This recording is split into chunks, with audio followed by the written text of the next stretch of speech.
Hello students, career consult में आप सबों का स्वागत है। क्या आप प्रतियोगिता परीक्षा की तैयारी कर रहे हैं? क्या आपकी तैयारी सरकारी नौकरी के लिए? तो जनरल स्टडीज पर आज हम लोग चर्चा करेंगे कि सामान्य अध्ययन क्या है और क्यों कॉम्पिटिटिव एग्जाम्स में सामान्य अध्ययन की बहुत ही अधिक महत्ता है।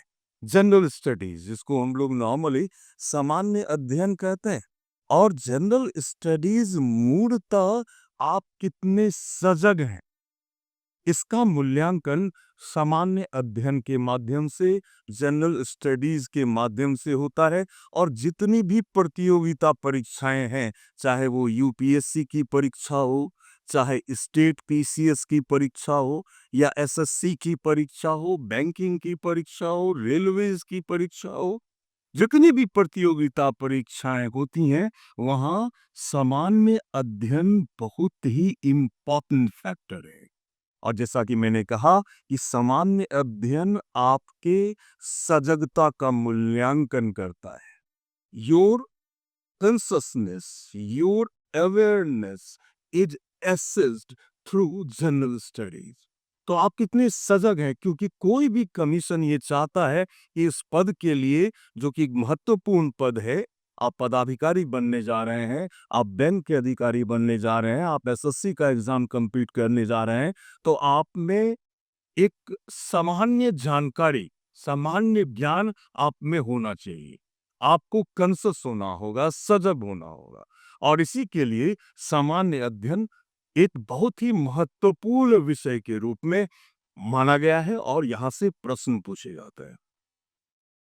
तो सामान्य अध्ययन एक व्यापक विषय है और इसमें बहुत सारे विषयों को समाहित किया गया है, जैसे Indian history, Indian polity, Indian economy, general science, geography, current affairs. ये तमाम विषयों का अध्ययन आप सामान्य अध्ययन के माध्यम से करते हैं। तो आज हम लोग जानेंगे कि सामान्य अध्ययन क्यों जरूरी है और इसकी तैयारी आप कैसे करेंगे। तो आइए हम लोग देखें टिप्स फॉर प्रिपरेशन। सामान्य दिन की तैयारी के लिए क्या क्या जरूरी है, आज हम लोग उस पर चर्चा करेंगे। तो सबसे पहली बात, अंडरस्टैंड द सिलेबस। ये जो भी आप कंपटीशन दे रहे हैं, आइदर वो यूपीएससी हो या स्टेट पीसीएस हो, एसएससी हो, जो भी कॉम्पिटिटिव एग्जामिनेशन है, उसके सिलेबस को, उसके जीएस से रिलेटेड सिलेबस को आपको ध्यान से पढ़ना है। स्टेट पीसीएस में जब भी आप किसी भी स्टेट का पीसीएस देते हैं, पीसीएस का मतलब है प्रोविंशियल सिविल सर्विसेज। राज्य स्तर पर ये सिविल सेवा परीक्षाएं जो होती हैं, उसे पीसीएस कहा जाता है। तो जिस राज्य का आप पीसीएस दे रहे हैं, तो उस राज्य से रिलेटेड जानकारी भी आपको होनी चाहिए, वो उस राज्य के पीसीएस के सिलेबस में होगा। इसलिए सबसे इंपॉर्टेंट है कि आप पहले जो भी एग्जामिनेशन आप तैयारी कर रहे हैं या जो भी आपका एम्बिशन है, उसके सिलेबस का आप गहन अध्ययन करें। आप जाने कि आपको क्या-क्या पढ़ना है और क्या नहीं पढ़ना है। क्या पढ़ना है ये जानना बहुत ज़रूरी है। क्या नहीं पढ़ना है ये जानना उससे अधिक ज़रूरी है। तो आप अपने सिलेबस का गहराई से अध्ययन करें। दूसरा जो इम्पोर्टेंट फैक्टर है, that is read basic books. जो आपका आधार मजबूत करे, जो बेसिक स्ट्रक्चर को मजबूत करे, वैसी किताबों से आपको अपनी तैयारी प्रारंभ करनी चाहिए। और जितने भी एक्सपर्ट्स हैं जीएस के, वो आपको सलाह देंगे कि आप एनसीईआरटी क्लास 6 टू 12 या इग्नू के मटेरियल से आप अपनी तैयारी को शुरू कर सकते हैं। ये आपके बेसिक स्ट्रक्चर को मजबूत करेगा। देन आप जो जितने भी अच्छी किताबें हैं उससे रिलेटेड, जैसे इंडियन हिस्ट्री है, इंडियन हिस्ट्री की 3 पार्ट्स हैं, ancient India, medieval India and modern India. तो अच्छे राइटर्स की किताब आप खरीदें और उसको पढ़ें। ये बहुत ही जरूरी है कि आप कौन सी किताब को सेलेक्ट करते हैं जीएस की तैयारी में। तीसरा, very very important, study plan. आपको एक रणनीति बनानी होगी तैयारी की। जनरल स्टडीज को आप कैसे कवर करेंगे, जो उसके कोर सब्जेक्ट्स हैं जीएस के, जैसे इंडियन हिस्ट्री है, इंडियन पॉलिटी है, इंडियन इकोनॉमी है, ज्योग्राफी है, जनरल साइंस है, ये सब कोर सब्जेक्ट्स होता है ना। तो कहाँ आपको अधिक फोकस करना है, कैसे आप तैयारी करेंगे, क्या प्लानिंग है आपकी? प्लानिंग का मतलब क्या होता है कि जो भी रिसोर्सेज आपके पास उपलब्ध है, जो भी संसाधन आपके पास उपलब्ध है, उसका आप बेहतर से बेहतर प्रयोग करें, है ना? इसी को प्लानिंग कहते हैं। प्लानिंग के तहत आप उपलब्ध संसाधनों का बेहतरीन ढंग से उसको आप यूटिलाइज करते हैं, उसको आप प्रयोग में लाते हैं। तो एक सही प्लानिंग होनी चाहिए जीएस की तैयारी की। ये बहुत ही ज़रूरी होता है। नेक्स्ट स्टेप जो हम लोगों को जानना है, stay updated with current affairs. Current affairs एक बहुत ही महत्वपूर्ण घटक है सामान्य अध्ययन का, अर्थात जनरल स्टडीज का। आपको करंट अफेयर्स के साथ जब तक आप कंपटीशन दे रहे हैं ना, आपको करंट अफेयर्स के साथ जीना, अपडेटेड रहना है आपको। मैं एक अलग से वीडियो बनाऊंगा कि करंट अफेयर्स की तैयारी आप लोगों को कैसे करनी चाहिए। उस वीडियो को आप लोग ध्यान से सुनेंगे। तो करंट अफेयर्स के साथ आपको अपडेटेड रहना है, क्योंकि यूपीएससी में खासकर जो बैंकिंग सर्विसेज होता है, वहाँ जनरल अवेयरनेस में करंट अफेयर्स और इंडियन इकोनॉमी से प्रश्न ही पूछे जाते हैं। यूपीएससी में भी करंट अफेयर्स से बहुत अधिक सवाल पूछे जाते हैं, स्टेट पीसीएस में भी। तो ये करंट अफेयर्स जो है वो जनरल स्टडीज का एक महत्वपूर्ण घटक हो जाता है, और इसके साथ आपको अपडेटेड रहना है। क्लियर है? अब हम लोग देखते हैं, use standard and references book. एक सही किताब का चयन आपको करना होगा कि किस विषय के लिए कौन से बुक को पढ़ा जाए, है ना? तो एक इसकी जानकारी भी मैं आपको दूंगा कि इंडियन पॉलिटी है, उसके लिए आप किस राइटर की किताब पढ़ें, ज्योग्राफी है तो किस राइटर की किताब आपको पढ़नी चाहिए। हालांकि पहले हम लोग बता चुके हैं कि बेसिक स्ट्रक्चर को मजबूत करने के लिए एनसीईआरटी बुक क्लास 6 to 12 या इग्नू का मटेरियल्स जो है वो बहुत ही कारगर सिद्ध होता है अभ्यर्थियों के लिए, परीक्षार्थियों के लिए। देन जो अच्छी किताबें हैं उनका भी गहन अध्ययन आपको करना है, क्योंकि एक बात आपको ध्यान में रखनी है कि सामान्य अध्ययन में, चाहे आप कोई भी एग्जामिनेशन देते हैं, सामान्य अध्ययन से दो तरह के प्रश्न पूछे जाते हैं। पहला जो प्रश्न का कैटेगरी है वो है कंसेप्ट से। कंसेप्ट से, कंसेप्ट का मतलब अवधारणा से रिलेटेड प्रश्न। तो जो भी आप टॉपिक पढ़ते हैं उसका कंसेप्ट बिल्कुल क्लियर होना चाहिए, क्योंकि वहां से प्रश्न पूछे जाते हैं। दूसरा, फैक्ट, तथ्य से रिलेटेड प्रश्न, फैक्ट्स अर्थात तथ्य से रिलेटेड प्रश्न। तो क्वेश्चन जो पूछे जाएंगे जनरल स्टडीज में वो अवधारणा अर्थात कंसेप्ट से क्वेश्चंस होंगे, और दूसरा फैक्चुअल बेस्ड क्वेश्चन होंगे।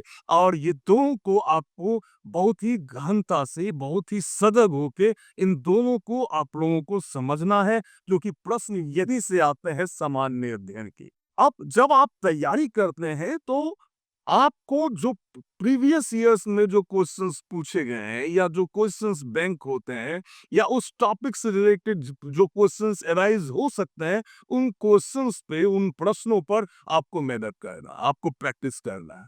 इससे आपका कॉन्फिडेंस लेवल बहुत ही मजबूत होगा। तो प्रीवियस ईयर्स के क्वेश्चंस को बनाए, जो भी आप पढ़ाई करते हैं उसमें आप शॉर्ट नोट्स बनाएं, उसका शॉर्ट नोट्स को क्रिएट करें। मॉक टेस्ट आप क्विज प्रोग्राम कर सकते हैं अपने कुछ परीक्षार्थियों के साथ, कुछ अभ्यर्थियों के साथ, फ्रेंड्स के साथ। क्विज से क्वेश्चन पूछने से, उसका जवाब देने से वो बहुत लंबे समय तक वो आपको याद रहता है। अब बहुत ही सहजता से आप उसको ग्रैस्प कर पाते हैं। तो मॉक टेस्ट या क्विज वगैरह जो होता है वो एक बहुत ही अच्छा माध्यम है किसी तथ्य को या किसी कंसेप्ट को समझने का। नेक्स्ट हम लोग देखेंगे, रिवाइज कंसिस्टेंटली। आप जो भी टॉपिक पढ़ते हैं, रिवीजन मस्ट है। अगर आप रिवाइज नहीं करोगे तो वो आपके दिमाग से स्किप कर जाएगा। बार बार रिवीजन करना बहुत ही जरूरी है। जो भी आप टॉपिक पढ़ते हो, आइदर वो ज्योग्राफी से रिलेटेड हो या हिस्ट्री से हो या साइंस से रिलेटेड हो या इंडियन इकोनॉमी से रिलेटेड हो, करंट अफेयर से रिलेटेड हो, इनको आप रिवीजन जरूर करें। बार बार रिवीजन करने से ही उस पर आपकी पकड़ मजबूत होती है। तो रिवीजन बहुत ही इंपॉर्टेंट सेक्शन है जो आपको देखना है। फिर टाइम मैनेजमेंट, 24 आवर्स ही रहता है हर एक व्यक्ति के पास, चाहे वो कोई मिलेनियर हो, चाहे वो रिक्शा चलाने वाला हो, चाहे वो सब्जी बेचने वाला हो या कोई कंपटीटर, सबके पास 24 घंटे ही होते हैं। और इस 24 आवर्स का एक सही ढंग से मैनेजमेंट करना बहुत ही जरूरी है। यही आपके सफलता के मार्ग को प्रशस्त कर देता है। नेक्स्ट हम देखें, स्टे मोटिवेटेड एंड हेल्दी। जो तैयारी करते हैं, खासकर कंपटीशन की तैयारी करते हैं, एक सामान्य लक्षण देखा गया है जो वो जल्दी नर्वस हो जाते हैं। नहीं, ये कभी नहीं होना है। आपने कहावत भी सुनी होगी, रसरी आवत जात ते सिल पर परत निशान, है ना? जब आप लगातार मेहनत करते हो, ट्राई एंड एरर मेथड, कहीं गलती हो गई है, ठीक है, हम असफल रहे, कि इसका मतलब ये नहीं कि आप टोटली फेल्यूर हो गए। ये सफलता की कुछ सीढ़ियां आप चढ़ चुके हैं। तो अपनी गलतियों का आकलन करना, जहां कमी है उसका आकलन करना और उसे फिर दूर करके फिर कंपटीशन को फेस करना, क्योंकि जितनी भी प्रतियोगिता परीक्षाएं हैं, वो कई अवसर आपको प्रदान करता है एग्जाम में बैठने का, नौकरी हासिल करने का, अपने एम्बिशन को प्राप्त करने का। तो हमेशा अपने आप को मोटिवेटेड फील करना है, हार नहीं मानना है। खम ठोक खेलता है जब नर, पर्वत के जाते पांव खर, मानव जब जोर लगाता है पत्थर पानी बन जाता है। तो आप सबों को अपनी क्षमता पर विश्वास करना है और हमेशा मोटिवेटेड फील करना है। जब तक लक्ष्य को प्राप्त न कर लें, हम मेहनत करेंगे और मेहनत के बल पर, सही रणनीति के बल पर हम अपने एम्बिशन को, अपने लक्ष्य को प्राप्त कर सकेंगे। सफलता का कोई शॉर्टकट नहीं होता। सफलता आपकी सख्त मेहनत से, सही रणनीति से, आपके डेडिकेशन से आप सफलता को प्राप्त करते हैं। आज के वीडियोस में मैंने बताया कि सामान्य अध्ययन क्या है और कैसे सामान्य अध्ययन को हम तैयार कर सकते हैं, या किसी भी कॉम्पिटिटिव एग्जाम के लिए किस तरीके से सामान्य अध्ययन, जो बहुत ही इंपॉर्टेंट सेक्शन है, जो आपके सफलता के मार्ग को प्रशस्त करेगा, इसकी तैयारी कैसे की जा सकती है। आप लोग हमारे चैनल को सब्सक्राइब करें, बेल बटन दबाएं, अपने सजेशंस को बताएं, हमारे व्हाट्सएप कम्युनिटी को ज्वाइन करें और वेबिनार्स के माध्यम से, ऑनलाइन क्लासेस के माध्यम से आप जिस कंपटीशन की तैयारी कर रहे हैं, उसकी तैयारी आपको करवाई जाएगी। हमारे जो पैनल है, हमारे जो एक्सपर्ट्स के पैनल है ना, वो बहुत ही काबिल टीचर्स हैं, फैकल्टीज हैं, जो इस देश के बड़े-बड़े इंस्टीट्यूशंस में पढ़ाते हैं। वो सभी आपको मार्गदर्शन करेंगे। लेकिन बात एक ही है कि आपकी अपनी मेहनत, आपकी अपनी सजगता ही आपको सफलता प्रदान करेगी। और समस्त शुभकामनाओं के साथ इस वीडियो को हम यही समाप्त करते हैं और बहुत जल्दी हम अगले वीडियो के साथ मिलेंगे, जो आपको बहुत अधिक सहायता करेगा अपने लक्ष्य को प्राप्त करने में। तब तक के लिए धन्यवाद।